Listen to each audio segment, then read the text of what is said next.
morning. Welcome to the live recording of my second podcast, What is Truth? I'm trying to get back on track with this podcast here, but let's start out with a prayer.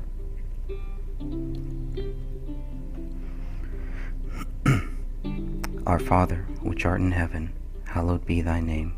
Thy kingdom come, thy will be done, in earth as it is in heaven. Give us this day our daily bread, and forgive us our debts as we forgive our debtors. And lead us not into temptation, but deliver us from evil.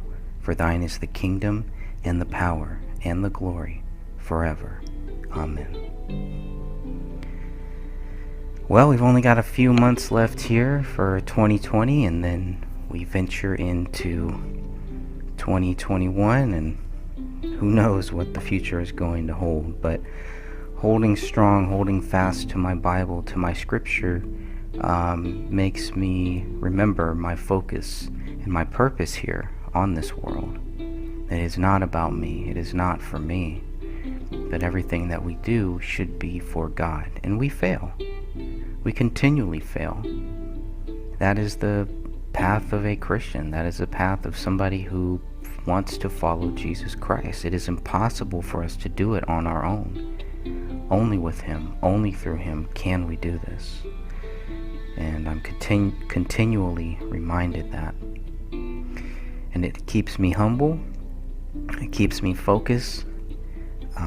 Keeps me from just trailing in muddy water or distilled water or just still water, I guess. But overall, in the end, we know what this is really all about here. What is truth? And we know Jesus Christ is truth. And if you don't know that, that's between you and God. I'm not here to water down my beliefs. I'm not here to water down the Bible. I'm not here to tell you what you're doing is wrong or right, good or bad. The scripture tells me, and the scripture tells you. But you have to be open to reading it. And you have to be willing to try to understand it as a humble person, as a child. Because there was a person who asked Jesus, how do I get into heaven? And Jesus took the child and said, be like this child here. That's hard because we don't want to be a child. We don't want to be children. We're not Toys R Us kids. We want to be adults. We want to think that we have it all figured out, to think that we know it all. And we don't, and we never will. But what we know for sure is that the Bible is truth. That's what I've come to realize. And that's where my focus is and will be forever.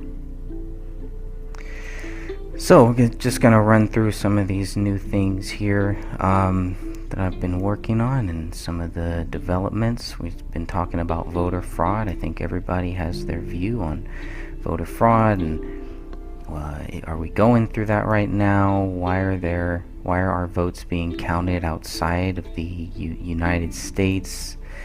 The Dominion program, all of these things, they all go hand in hand with the spiritual battle that we face and will continue to face. So what is truth 911.wordpress.com is where I put everything unassociated with the David Crowley case. You're going to find it here. So don't always update it that much, but I'm going to try to get better at that. I'm going to turn this podcast into a monthly podcast. I know a lot of the podcasts that I've done so far, and let's go there right now. We're going to go to anchor.fm/Greg Fernandez Jr. and this will take you here. And it's pretty much on every platform except for iTunes, so that is the next goal. So far we have done 9 episodes with a ton of bonus shows, mostly the Trump rallies, Trump getting over COVID, a lot of that stuff, following that very, very closely with what's happening now to try to understand how did we get here, where we have all of these strange things going on. Voter fraud is nothing new. I mean, I really first learned I got to see it, got to witness it, got to go through it back in 2000 with Al Gore and George Bush, and just with one state though. So the system, the corrupt system, the corrupt voting system has evolved a lot since then, because now we're looking at 5 or 6 different states that are all in play, regardless of, and those are just the ones that we've had a chance to actually look at, but regardless if Trump wins or if he doesn't win, we definitely know voter fraud has always been there. We're not going to act like there wasn't any voter fraud. The voter fraud might not have been enough for Trump to win or for Trump to lose. We don't really know that yet, so it is very strange that our media, some people within our media, are basically calling it. So, this is a good time to just watch, wait, pray, but we don't really know. I don't know. I haven't made a solid judgment until Trump concedes or until they can get the votes overturned. Their plan seems to have always been to go to the highest court in this country, so we'll see what happens there. We'll see which states they can make a strong case for. But the evidence has to be there. The evidence really does have to be there. So all that is, out of my realm. I'm trying to get caught up, trying to learn. But I mean, again, we know this is a corrupt world, and definitely we know that there are a lot of forces, a lot of evil forces that do not want Trump in power. And the argument could be made, I guess, too, that maybe there are a lot of evil forces that do want Trump in power. I don't know. But that's just not the way that I've seen it.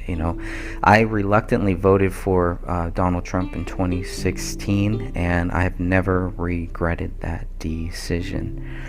But the way that the Democrats, and really not, the regular Democrats, just trolls and things like that, the way that they have treated Donald Trump and the way that the media has treated Donald Trump, his fellow congressmen, past presidents, the way that they've all treated him, it definitely makes me think that whatever system those people are part of, that he's not part of it. That might be part of the deception too. These people are the masters of intelligence, counterintelligence, deception, all of that. But it does seem like the program that started maybe 100 years ago, I don't know, but to make this country a socialist country, to take this country down, that will never stop. That's why we have a republic only if we can keep it. And that's the key word there. But we have to keep trying. So that's pretty much where all of that is. I was just gonna check in with Donald Trump here. Today is November 21st, 2020. It is 11:42 a.m. my time. And let's go to Donald Trump Twitter. And let's see what he's posting about right now. If you didn't look at Donald Trump's Twitter, if you don't pay attention to his team, you probably wouldn't even know that they are fighting the results, I guess. What do you call that? The the predicted winner. They're fighting all of that. So that's pretty much where we stand right now. Alright, so just looking at Donald Trump's Twitter. Big voter fraud information coming out concerning Georgia. He posted that about 5 hours ago. Some other reposts. But, I mean, Rudy Giuliani, I think he's been a big character here, because it's like the guy was pretty much silent after September 11, 2001. The guy pretty much goes silent, and you don't hear a lot from him, and then all of a sudden he's popping up here and he's with Donald Trump, and I'm just like, this is just another person that Donald Trump has surrounded himself with that he probably shouldn't. I still have mixed feelings about Sidney Powell too, but I don't really know that much about her. But I mean, come on, Rudy Giuliani. It's an interesting choice, and Trump does that. I don't know if he's doing that on purpose or like with Dr. Fauci, and he puts these people who a lot of us would consider part of the swamp, and he puts them into power to see what they do. But with Rudy Giuliani, it's kind of different. It's like this is part of Trump's legal team, and I don't know. It just we'll have to see. We'll have to see what happens with all of that. But I don't want to spend too much time on that. I think a lot of people are just kind of tired of it, ready to move on, and we can't do that. We're not going to be able to move on for a long time. So Donald Trump also posted about 6 hours ago, my son Donald is doing very well. I'm not sure what that means, but I've kind of tuned out, focusing on other things, focusing on some other books and some other stuff that I hope to also talk about here too in a couple minutes. But just wanted to kind of check in and see what Donald Trump is posting. It's always some very interesting stuff. So we'll see what happens with all that. Moving on, or going back, just finishing up the Gray Stage, What is Truth podcast. You can get it on Spotify. It looks like it's on Breaker. It's on Google Podcasts, Radio Public, Spotify. So hopefully the next thing is to get it on to iTunes. So I don't know exactly what I'm going to have to do. I'm just going to try to follow the same model that worked with the Gray Stage podcast, which was to do a monthly show. And so that's what I'll be doing starting December 1st, most likely. I don't know, maybe I'll do it in the middle of the month, but we'll see. There's just a lot going on. I'm sure everybody has a lot of angst, a lot of things happening. California is locked down once again, so we're seeing that. The governor, Gavin Newsom, is ordering curfew. There's a 10 p.m. curfew in place right now. A lot of people have been talking about this. Eric Spitfire Wilkinson has been talking about the plandemic, or the twindemic, he called it, the twindemic. So, a lot of people have been warning about another spike in coronavirus cases, not deaths, but just in cases. And maybe we should actually look at where we stand right now. So if you go to Worldometer, I believe it is, and then we can look at the coronavirus cases, the deaths, all that stuff. So worldwide, as of today, November 21st, 2020, 58 million cases, 1 million deaths, and 40 million recoveries. So that's important, because I know when this first happened, when this whole coronavirus thing first started, I still take it seriously, but I definitely was more cautious back then, of thinking, well, if you get it, you have a good chance of dying, and that's what we all thought. I think that was the big concern, that if you get it, there's a good chance that you'll die from it. But now we know, if you get it, there is an excellent chance, an over 99% chance that you will survive, depending on your age, depending on other conditions, circumstances, etc., etc. So let's look at some of the numbers in the USA today. USA, we have 12 million cases, 85,000 new cases today, 261,000 total deaths. New deaths are at 900. We have total recovered, 7 million, over 7 million people recovered there. Active cases, still 4 million active cases. Serious or critical cases, 22,000. And total cases per 1 million population. Now we're getting into some of the other stuff there, but total tests, we do have, it looks like we have the most in total tests. We have 177 million total tests. India looks like it has 130 million. Let's see if I can sort by that, just to see if there's anyone higher. Okay, so China is the second. China now has, all of a sudden, 160 million tests, and we're supposed to believe that China only has 86,000 cases and 4,600 deaths. Okay. Alright. Well, I don't know. You be the judge of that.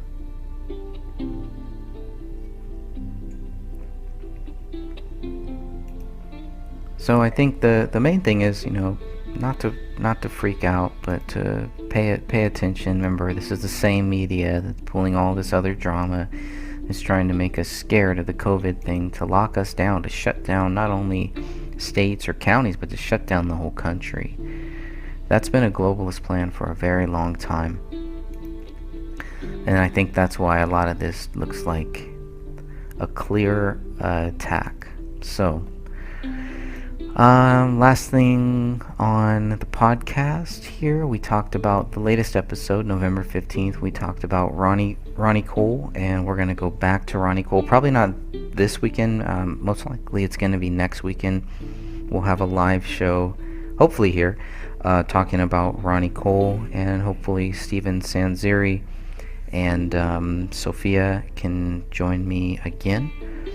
And we'll continue to go through. We still have about 20 more pages to go through. So if you go to whatistruth911.wordpress.com, and if we scroll down a little bit, we'll see things that aren't pinned here. Let me just move back, DuckDuckGo. So I'm going to scroll a little bit past the pinned stuff here, but we have the Ronnie Cole documents. You can go, if you click on Ronnie Cole, and you can see that you can read the documents related to Ronnie Cole. As we add more podcasts or more content, more shows, anything like that, we'll be putting all of that here. Still a lot of questions on this case regarding Ronnie Cole and everything that happened, but we got to about page 20. So we'll continue there and kind of read through this, but it's pretty interesting at this point. If you haven't catched the first show, if you haven't watched the first show, I put it on the Gray Stage YouTube channel, but now it is on this main channel that you're all watching here right now. So thank you again for all of that. So you can also see the most recent post here. So that's the Ronnie Cole. We got the voter fraud, we got some new music. Hopefully I'll be able to put some of that up. It's probably premiering in a couple minutes, actually. So then the Kyle Rittenhouse, we now know that Kyle Rittenhouse has been free. I don't know the details on that, so maybe we can look that up here and kind of see what's going on with Kyle Rittenhouse. But you can find any documents or anything related, you will find that on my page there. So I'm just gonna read. Let's see. Another thing is to find a good source, right? That's kind of a difficult. So the MyPillow guy helped pay for Kyle Rittenhouse's bail, so he's out on bail. Let's see what the latest is here. Local news. I just, if I'm gonna if I'm gonna have to choose between the news stations, I'm always gonna choose a local news. They could be just as bad as the mainstream news, but I'm gonna go ahead and keep that on. So let's read through some of this update with Kyle Rittenhouse.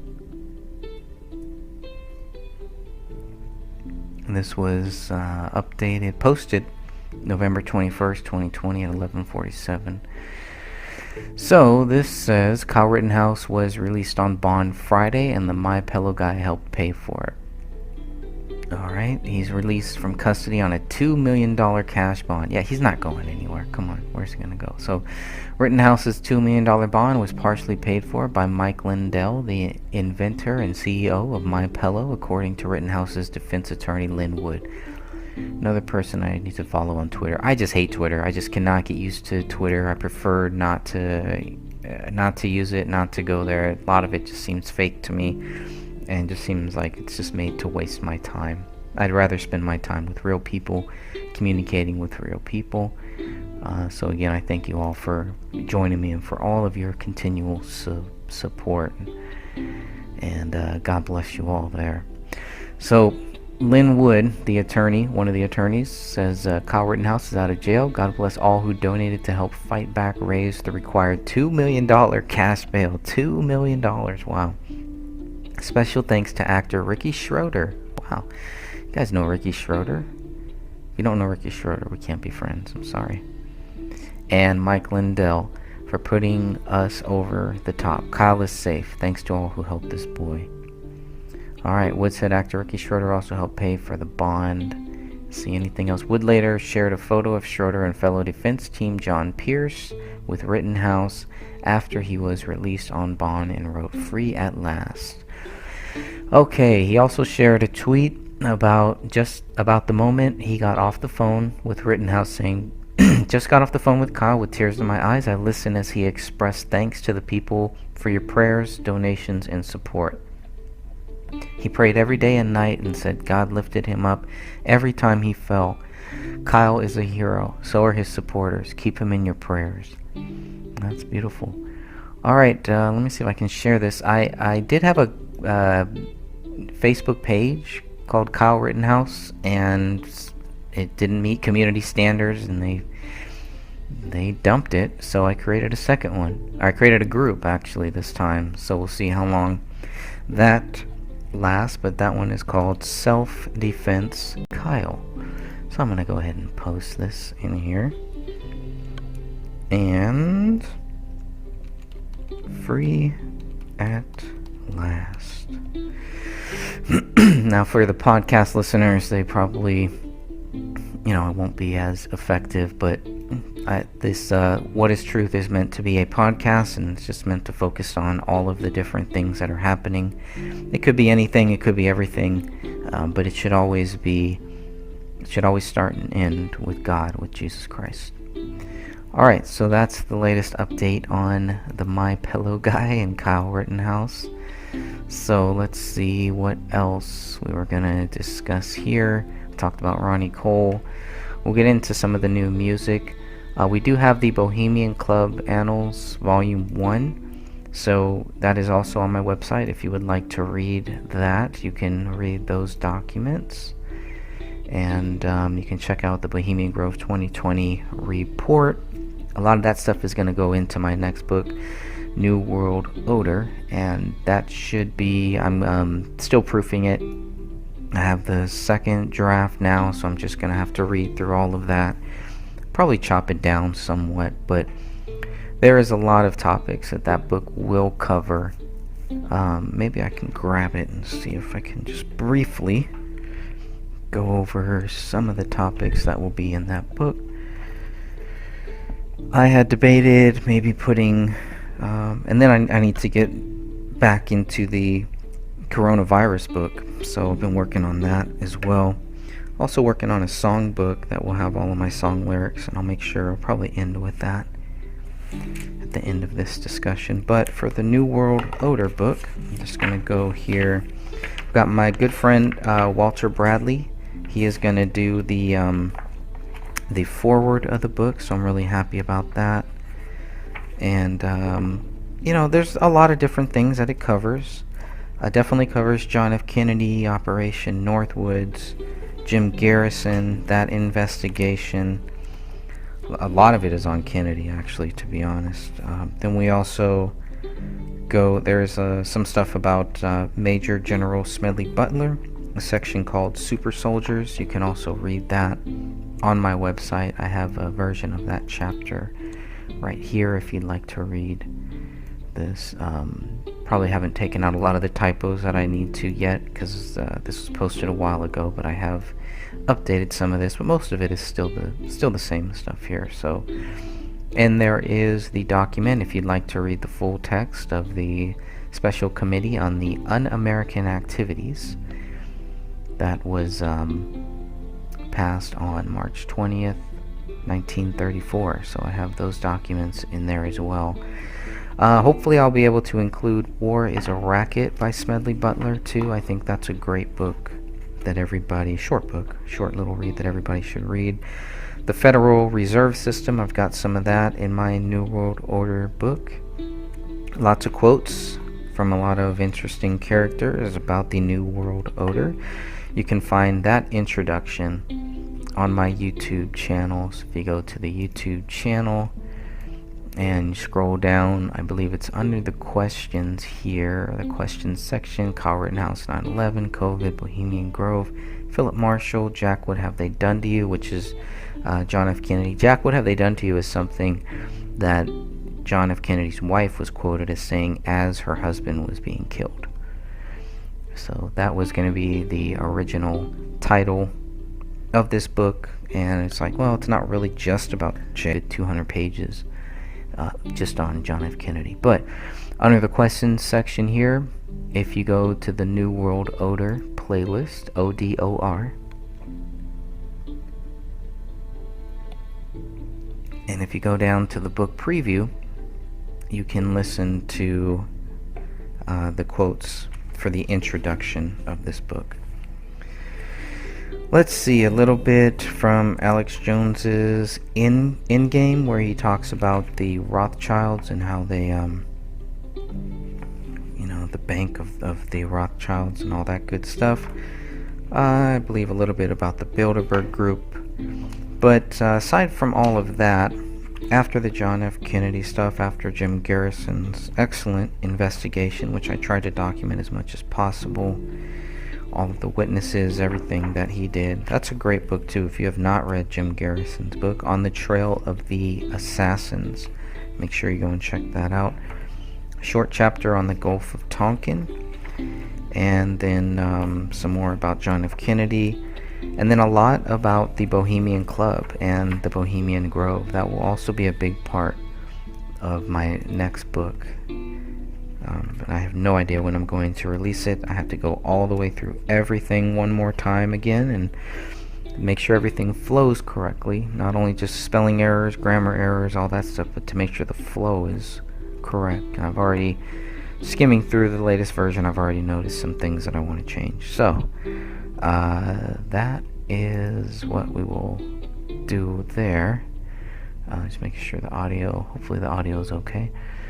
So, then the Boston bombing, got a chapter on that, included some of the documents on the Boston bomber, and then of course ending with the latest, and if there's anything that happens in between now and the publication date, hopefully I'll be able to include that. But the last thing I have, the last update that I saw, the case was appealed by the Boston bombers' attorneys on Thursday, December 27th, 2018. So, and he's currently being held at the United States Penitentiary Administrative Maximum Facility, USP Florence AdMax, in Florence, Colorado. The appeals process could take years, so we'll see what happens with that. Then we go into the Dark Knight from Aurora, which is just about James Holmes in the early days, the early things that happened there, how there were multiple witnesses who saw multiple shooters, and multiple attacks from different sides of the movie theater. Again, nobody can place James Holmes inside of that theater during these shootings. So no one can say, yeah, well, I saw James Holmes shoot this guy, because whoever it was all masked up, or if there were two people, they were masked up. And even the early report, also there's one of the jail guards who said that when James Holmes was first in the jail, that he had no idea what was going on, had no idea that he had done anything. And then it kind of goes into some of the things that happened shortly after, where the University of Colorado's Anschutz Medical Campus, Dr. Fenton was the director of the Student Mental Health Services, as well as an assistant professor. James Holmes was her psychiatric patient. So James Holmes was a patient of this Dr. Fenton, who was in charge of the mental health services. She was the director of Student Mental Health Services. So there's a lot of things there, a lot of interesting stuff that I think goes into play there. University officials informed the FBI about a package. There was a package delivered through the post office on Monday, July 23rd, 2012, 3 days after this Colorado theater shooting. Others believe the package was sitting in the mailroom for over a week before the FBI was actually notified. Still, there are reports of two packages in question. And while the first package was revealed to have nothing to do with Holmes, the second package was found nearby, full of incriminating evidence against James Holmes. Investigative journalist John Rappaport wrote, "We have two packages in the mailroom of the University of Colorado, the Anschutz campus. Press reports indicate a professor of psychiatry at the school called police because there was a package with no indication of the sender in the mailroom addressed to him. The professor suspected it might have been sent by Holmes. This turned out to be wrong. That package had no bearing on the case, but in a search of the mailroom, another package was found, which had been sent by Holmes to the professor. It had been sitting there as long as a week before its discovery on July 23rd. It contained a notebook, and the notebook contained Holmes's description of how he was going to kill people. And then, so that's just a little excerpt from the book there, dealing with the Dark Knight. And the last that I have on that was that on August 26, 2015, James Holmes was sentenced to 12 life sentences with an additional 3,318 years. I'll repeat that. On August 26, 2015, James Holmes was sentenced to 12 life sentences with an additional 3,318 years.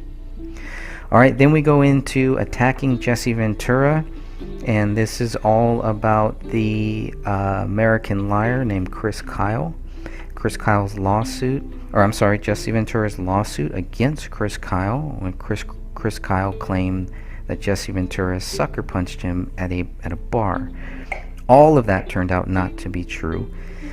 Jesse Ventura initially won the lawsuit. It was turned over in the Court of Appeals, and then finally they settled out of court, and Jesse Ventura was able to vindicate his name. So that's where all of that ended. I don't even know if a lot of people know that Chris Kyle died. I don't know if a lot of people know that. I'm assuming they did. Made a whole movie about this guy, but there was no way that Chris Kyle could live without that shame of lying about Jesse Ventura. So I think Chris Kyle was taken out. That's my personal view on it.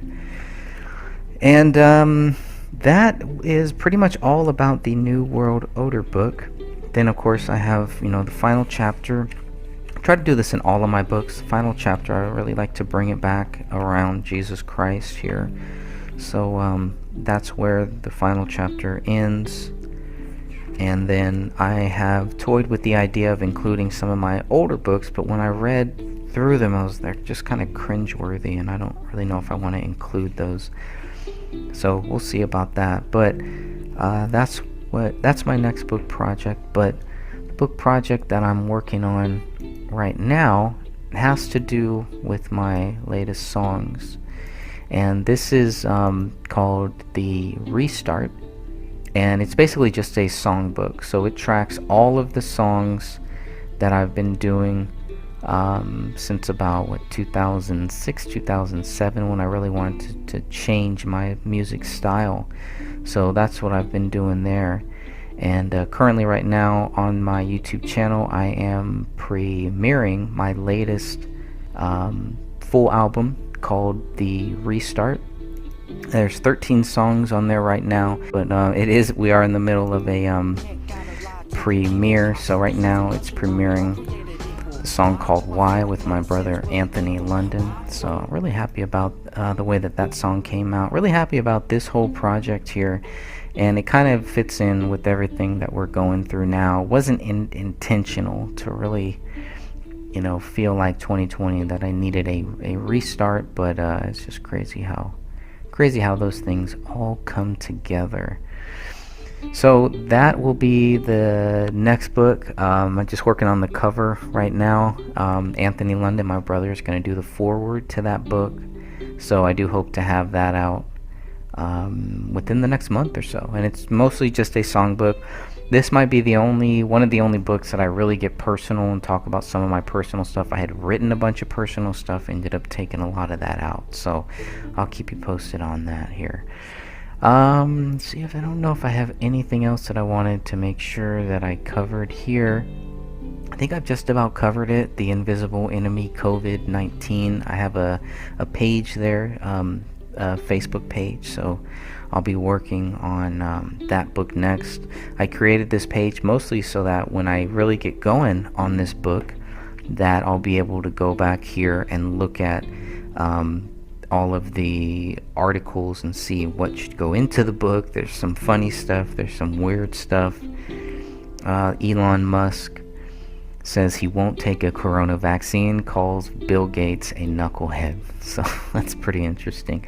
But that's really the whole purpose of this page. I really don't promote this page. It's just more so that I don't have to create a separate file to go back and look at all of this stuff here. But yeah, Alameda County, they want to keep us closed. And we're seeing that all over this country, all over this planet here. Regardless of your view on that, I don't like force. I don't think we should be forced to wear masks. If people are that scared, stay your ass home. That's my feeling on it. But also, if you walk into a store and if that's their policy, there's no need to be mean to them, to yell at them, to treat them like the bad guy. And that's kind of where I may differ from a lot of my good friends. That's their policy. They're a private company. They can make any policy that they want like that. If they don't want people in with masks, I know they have the whole HIPAA thing, and I would not. I mean, if you really qualify for it, then yeah, of course. I don't believe that I qualify for it. Maybe I do.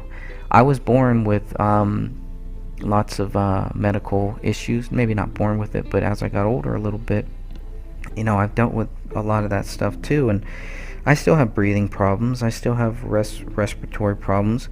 I've been in Whole Foods and felt like I was gonna panic, So I totally get it. But they do have accommodations for people like us too. There are other things that we can do, or just not shop there, and that's difficult because you gotta eat. You gotta do something. You gotta work. What if your work forces you? You're gonna stop working. You're gonna have to work somewhere. You have to do something. You have to leave your state. You have to leave the country. It's a crazy time. So I think a lot of people are really looking forward to getting 2020 over with, but I don't know if they realize that 2021 is going to get worse. It's not going to get better. The Bible shows us that the world does not get better until Jesus Christ comes. The world will get worse, and we have to be ready for that. Spiritually first. If you're not spiritually ready, you're never going to be physically ready, ever. You're fooling yourself. You're tricking yourself. So that's all I have on the COVID stuff. Let's see what else. The Bohemian Club questions. I got that page going too. The Gray Stage page is always there. That's my backup for anything related to David Crowley. Speaking of that, we're going to do a podcast tomorrow. Probably going to do it live. This will be episode, I believe, number 11.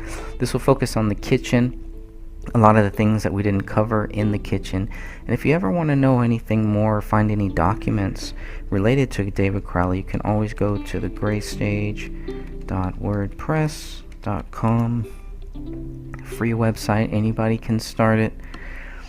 And if you scroll down to the very bottom, you'll start seeing all these documents and photos, everything that you can download right from here. So I would encourage anybody who's really serious about this case, not just people who, just don't have the time or don't really want to take the time to understand what happened here, but to at the very, very least, I mean, come on, you have to understand that there's nothing that proves David Crowley guilty. You can believe he's guilty. You can believe anybody is guilty. It doesn't make it true. So if you ever need any of the documents, you can always find them here. Let's go take a look at the Justice for David Crowley and Family Facebook group, and then we'll kind of end it there.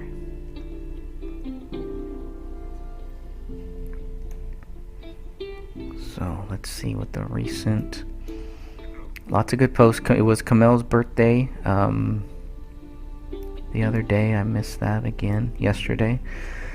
And Emma Allen posted this, remembering Kamel on her birthday, and a lot of good photos there.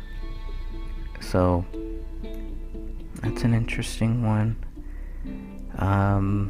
Freddie Feldman, What the Gray State is on Netflix on Election Day. How can this be? I don't know if that's a fake post, a real post, or if he's just being sarcastic or what. But yeah, it's I think Dan Hinton has covered this a lot too. That there is a lot of confusion about, is the movie released? Was it released? It was made. It wasn't made. What is this thing on Netflix? And the Netflix is a documentary made by Eric Nelson. Eric Nelson did a really good job at slandering David, slandering Kamel, and pretty much calling them all crazy and agreeing with the police, even though he should know better. Any intelligent adult should know better. So shame on him. So that's what's on Netflix, is the documentary A Gray State, and all it does is just slander David and his family, and just does not give you any reason to believe the official theory based on facts, based on the evidence, based on the documents, which is what we should be doing, is what we expected them all to do. The police have these documents, and the best that they could do at the end of the day was to have, I believe, their chief say that we believe, blah blah blah, David committed suicide, he snapped and killed his family, and he was making this movie, and he went into a dark place. It's just so stupid. Alright, so I think I'm gonna wrap it up there. And I want to thank everybody who has joined the Justice for David Crowley and Family Facebook group, everybody who has participated on my YouTube channel in regards to this case and in regards to everything else here. So I want to say God bless you all, and I really thank you all so much for caring about this case and for caring about, you know, where we go from here. And it's been a crazy time, and it's just gonna get crazier. So what you're watching right now will also be heard on the What is Truth podcast. Oh, one last thing, I almost forgot. Speaking of What is Truth, on audible.com, finally my 9/11 book is now officially there. So I don't know if I have to, let's see, I'm just trying to search for my name, Greg Fernandez Jr. Let's see, there it is. So on audible.com, this just got released the other day. If you are into audiobooks, I do have the full audiobook for my last book, What is Truth? 9/11, which does cover all of 9/11. And that's what it covers here. Let's see if I can play a sample here, see what we have. The Mujahideen was made of loosely aligned groups of Afghan opposition to the Soviet-installed DRA, Democratic Republic of Afghanistan, back in the late 1970s. The CIA not only funded the Mujahideen, but they trained them as well, giving them rocket-propelled grenades to shoot down Soviet helicopters. Okay, so I don't know. I wonder if I can change with the sample. Not bad, but the first part, this is a 3-part book. The first part is just about what happened, what led up to the terrorist, quote-unquote terrorist attack on that day. The second part is some of the stuff that happens after that, including Osama bin Laden, all of that stuff. So, and then the third part is pretty much stays on that focus, but goes into a lot of the things that happened after 9/11 and how a lot of the investigation was covered up. And a lot of the good people in Congress, in our government, that tried to do something, how they were all silent. So if you want to purchase that audiobook, it is definitely there. You can also get a free copy of the physical book, 9/11, right here. So if I go back to my website, What is Truth 911, at the top you see the tab 9/11 by Greg Fernandez. You open that up. I think the song starts here first too. I don't know if it still does or not. Maybe not. It used to. And then you can get the book. Yeah, so I do have the, I made a song about writing this book, and you can go to this page here, and if you want, you can actually read that book. Easy peasy. Let me see if I can stop that before it starts. That song is also part of the Restart, the music project that I just put out right now. But there is a free download if you just want to download the free PDF, or if you want to buy a physical copy, you can do that on lulu.com. You can go to Barnes & Noble or to amazon.com, and I would recommend lulu.com. And then I've got some of the research documents there in case you want to look at those too. So once again, I would just want to say God bless you all, and thank you all for caring about truth, for caring about everything that's happening here, and make sure no matter what, never be scared, never fear, always put Jesus Christ first. When we do that, we always win. We always figure out what is truth.